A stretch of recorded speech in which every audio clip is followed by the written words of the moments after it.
podcast. So Mima, how's life lately? With the rapid advancement of technology, our lives have never been more comfortable, am I right? I have to agree, Shed. Everything has been more convenient, especially with the new gadgets and technology. I have to say, I'm so excited what the future has in store for us. Yes, I agree with you, Mima, like totally agree. But I think there will be no future awaiting us. What do you mean, Shed? You see, most of the conveniences that we experience today are at the expense of hurting our Mother Earth, our Mother Nature.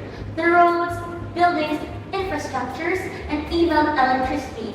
The materials of those are all obtained from mining, which is very, very invasive and damaging to our environment. So that's why for today's episode, we will be delving into the mining situation happening worldwide and in our country, the Philippines. Am I right? Yes, Mima, that's right. However, we will be focusing more on the open pit mining, one of the most common and also one of the most destructive types of mining. So to start, allow me to give a little background on the mining situation. The global mining scene is growing more prominent over the years. Increasing industrial production results in greater demand for the mining sector. Across 26 investigated countries, 26 meanwhile 26, Indonesia accounts for 58.2% of their forest loss by mining. Brazil's mining areas, the tropical forest biomes, have deforested 327 kilometers of land since the year 2000, making up to 10% of the share. Ghana, Suriname, and Cote d'Ivoire follow as the countries with the subsequent highest direct forest loss. All other countries in the study represent the remaining 16.1%. However, each country's government has yet to take a significant action against these issues. This raises a lot of questions. What is the country's government doing? Are they not concerned at all? On the other hand, Mima, mining incidents also stand prominent in our country, the Philippines. In 1996, 20,000 civilians were forced to evacuate their homes from a crack in a tunnel at the Mercopper mine on the island of Marinduque, which became one of the country's worst mining and environmental disasters.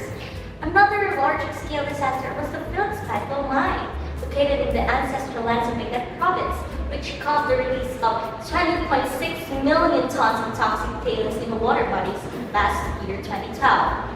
More recently, 300 individual anti-mining protesters clashed with hotel security during the annual mining conference in Pasay previous 2019, demanding that mineral extraction be halted due to the environmental destruction caused in Cordillera.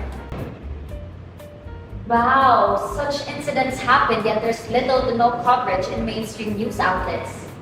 It did not help that the past administration favored mining companies for economic improvement.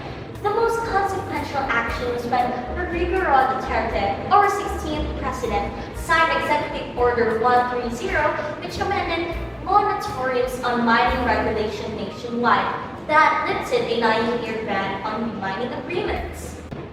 What?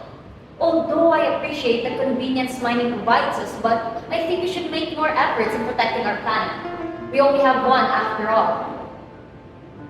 But that's not all, Mima. In Mindanao, 50 environmental advocates from Panalitan, Mindanao, an organization comprised of independent journalists based in Davao City, assailed with the principal office of a mining company in Makati last year, 2014, to object to the displacement of indigenous people and environmental damages from mining in Shekylah, Barangay Nicoran, Municipality of Bayon, and Zamboanga del Sur.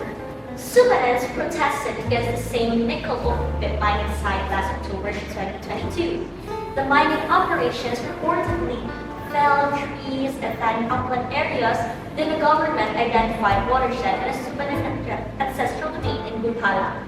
Hearing about this makes me happy knowing that people are not totally unaware of the mining situation in their locality. We still have hope, people. I totally agree with you, Mima. Hope is not entirely lost, people. Well, that is all in the global Philippine and Mindanao context of mining. Now, let's move forward and welcome our guest speakers and go to the knowledge to teach us ample things, interesting facts, and answer questions regarding open pit mining. However, we regret to inform our listeners that one of our interviewees, Ms. Myra and Yaka will not be here with us in this episode physically, but will answer our questions through an online conference instead. But let us not be discouraged since Sir Aaron Lopez, Sir Prince E.J. Flores, and Miss Louise Onyas will be accompanying us today.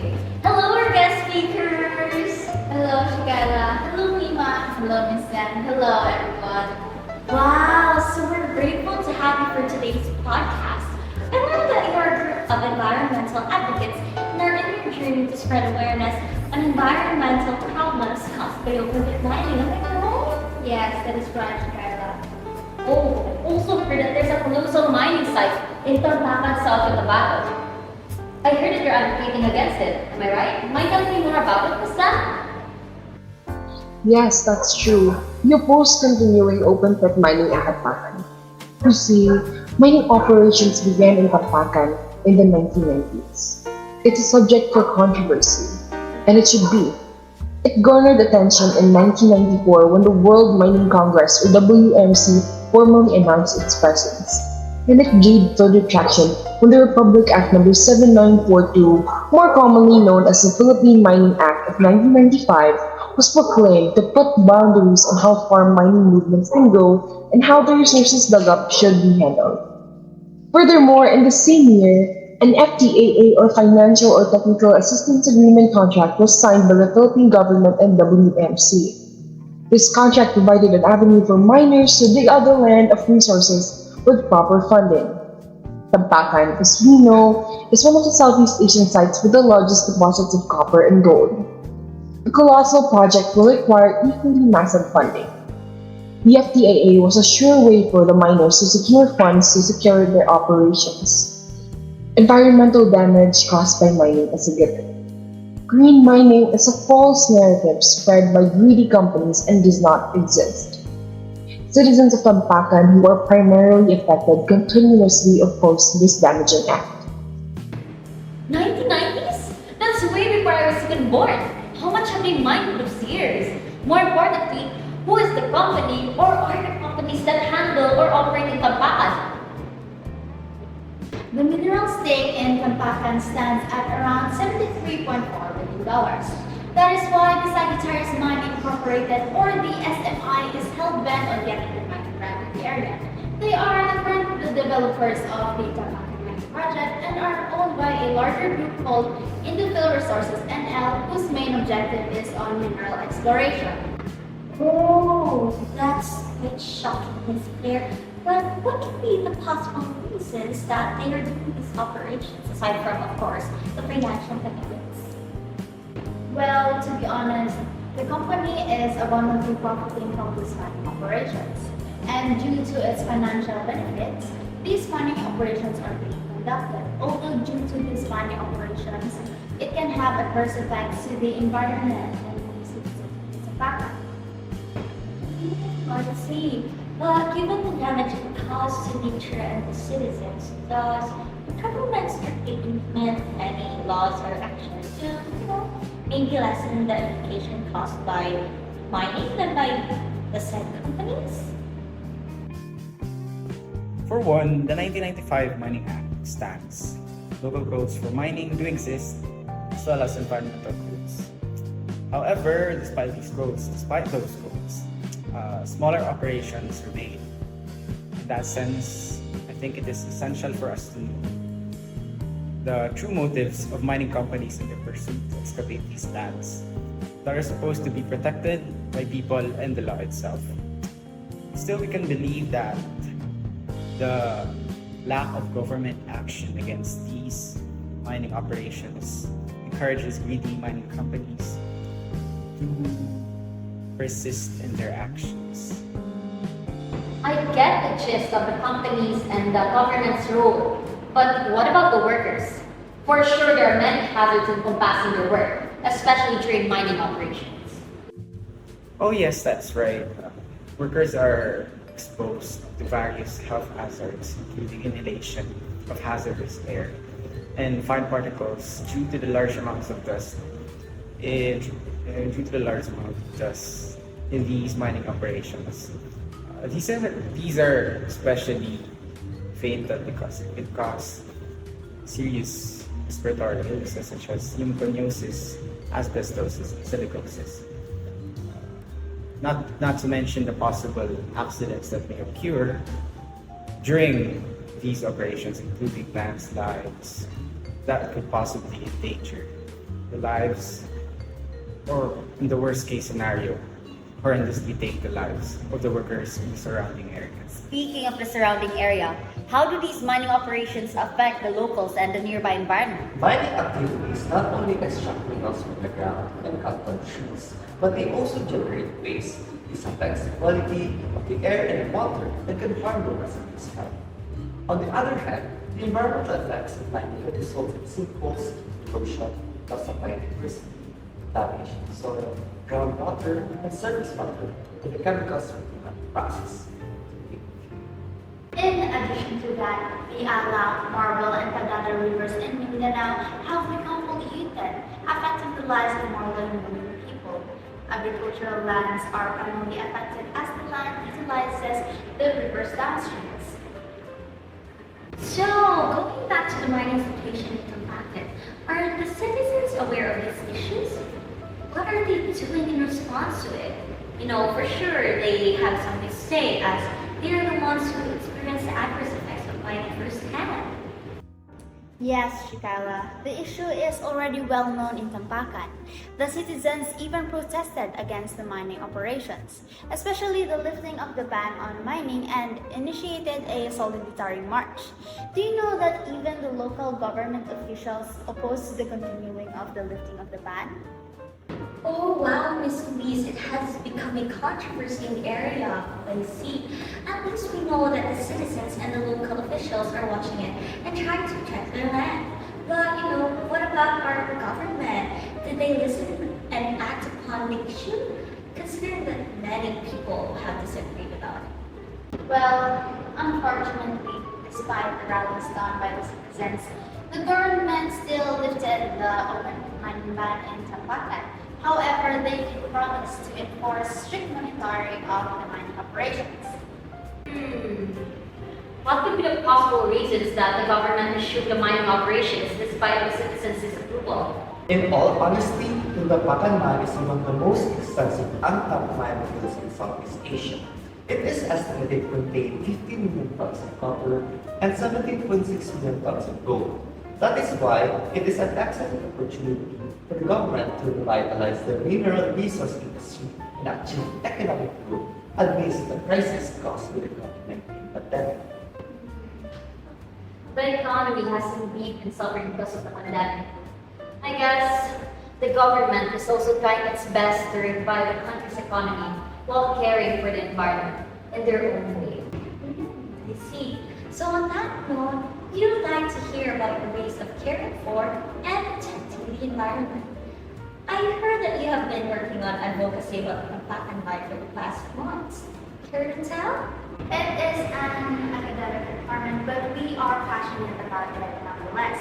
It is entitled Amling Anay. We have already posted it on our personal social media accounts such as Facebook, Instagram, and Twitter. And it is all about caring for and protecting Mother Earth by banning open pit mining. Amlig Anay. What a unique title! I had never heard of it before. What language did you use? Or maybe it's a dialect? Amlig Anay originates from the language Hiligaynon, which predominates in South Cotabato where the Tampakan Mine is located. It can be translated to care first, or meaning to prioritize or put the welfare of a person or an object first. That's fantastic, Miss Claire. I see that you put careful thought into this. I am even more intrigued about what your poster means, especially with green women. Well, to begin with, the main component of our poster is the image of a seemingly sick woman who has cracks of soil over her body. She is also covered with bandages that shine like gold and copper. This represents how Mother Earth suffered from the cracks and wounds the mine has incurred, and how companies and the government tried to fix or justify her suffering by the raw materials and financial benefits we could possibly gain from it. But we must remember that assets can never heal mining cracks. That is why, combining with this caption and title, we urge the Tampakan citizens, the government, mining companies, and Filipinos in general to care first for Mother Earth and not solely focus on the profits open pit mining can bring. Wow, Mr. That's very, very impressive. The image of Mother Earth in the poster was genuinely thought-provoking. I hope it reaches many people and realizes its message's importance. I know for this.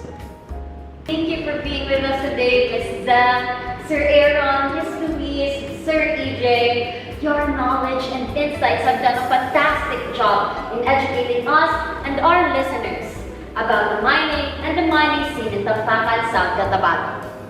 We also thank you for giving us this platform to raise awareness of open pit mining and its effect on the environment and the people. We hope this talk inspired you and your listeners to do more in caring for and protecting Mother Earth, which has provided for us ever since. Thank you for giving us the opportunity to voice our advocacy here in your podcast. You are always welcome. We are ready anytime to listen to what's going on, especially in our community. Whew, that was a long talk, but has undoubtedly allowed us to open up our eyes to open pit mining. Don't you agree, Shekylah? Yes, I do, Hameemah. However, I realize this issue is not a black and white situation where it's easy to decide. The minerals and overall advantages of mining provides us are valuable, but also our environment and vice versa. I observe that too. One thing is for sure though, we should find a middle ground between what we should take and what we should protect and sustain. For instance, instead of abandoning a mining site right after extracting the minerals, mining companies or the government should find ways to rehabilitate the area, such as through planting trees. Yes, Hameemah, that was totally right. It's 100% accurate actually. Just like what Katrina Gray said, our Miss Universe Philippines, everything is good as long as it is in moderation. That's right. Mining companies and the government should try to protect, care for, and restore our environment before they even think of extracting the minerals from within it. They shouldn't just take the minerals, rake in the profits, and forsake the land. This goes the same for the citizens of Tampakan, the Philippines, and the Earth. We are not just inhabitants of it. We are also its caretakers, not only for them. Do more, care more, and love our Mother Earth more. We hope you all enjoyed this episode, MINDAMINING, opening the eyes to open pit mining. This has been Shekylah, And this is Hameemah, your host, living in peace.